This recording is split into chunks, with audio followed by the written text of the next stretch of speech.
ഇന്നൊരു വറുത്തരച്ച മീൻകറിയുടെ റെസിപ്പി പറഞ്ഞുതരാം.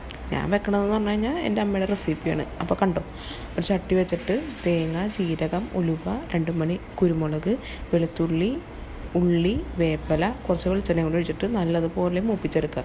ഈ എന്താ പറയുക, തേങ്ങ നല്ലതുപോലെ മൂക്കണം, നല്ല ബ്രൗൺ കളറാകണം.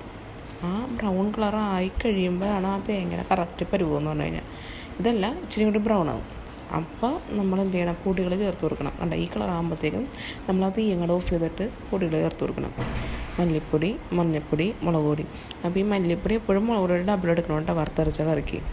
എന്നിട്ട് ഇതെല്ലാം നല്ലോണം മൂത്ത് കഴിയുമ്പോഴത്തേക്കും നമ്മൾ തീ ഓൾറെഡി ഓഫ് ചെയ്ത് ഇതിലേക്ക് അരിഞ്ഞു നോക്കും. എന്നിട്ട് അത് ജാറിലോട്ട് മാറ്റിയിട്ട് അരച്ചെടുക്കാം.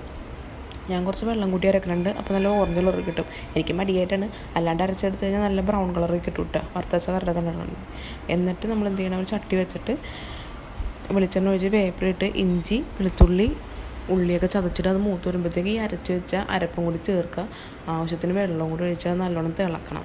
അതിൻ്റെ കൂടെ നമ്മൾ പുളിയും ഇട്ട് കൊടുക്കണേ, കുടംപുളിയും ആവശ്യത്തിന് വെള്ളം കൂടി ഒഴിച്ചാൽ തിളക്കണം. ഉപ്പിട്ട് നല്ലോണം തിളക്കട്ടെ.